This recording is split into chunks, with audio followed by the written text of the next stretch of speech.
এই যে আমার মার বাসায় যাচ্ছি। এখন আছি আমরা ট্রলারে, কাশিমপুর ট্রলারে উঠছি। আর একটা দেখছেন বালুর একটা ট্রলার যাইতেছে, এত সুন্দর লাগতেছে দৃশ্যটা।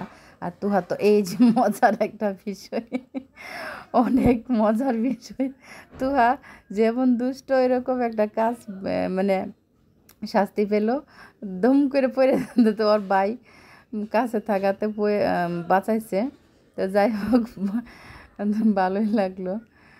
আল্লাহ মনে করেন না হাসলাম কী কারণে, আমার এরকম পড়ে গেলে সবারই হাসি পায়, কিন্তু আমার বেশি হাসি পায়।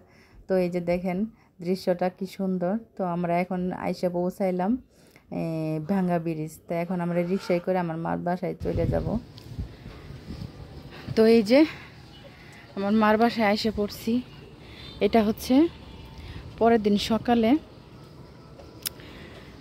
সকালে। আর হচ্ছে আমরা এসে ভিডিও করতে পারি নাই, তো এই কারণেই এখন ভিডিও করতেছি। তারপরে হচ্ছে ঘুম থেকে উঠে আসছি। এই যে মার বাসার ছাদ, একটু একটু পড়তেই আছে। একটা পেঁপে ছিড়ব, পেঁপে, এই কারণে আসলাম।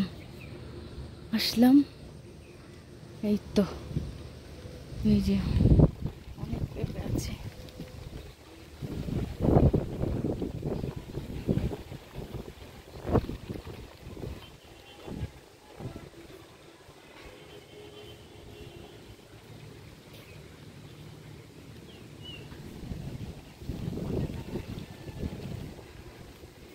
তো বৃষ্টি হচ্ছে, চলে যাব এখন। সবাই ভালো থাকবেন, ঠিক আছে? সবাই ভালো থাকবেন, আল্লাহ হাফেজ।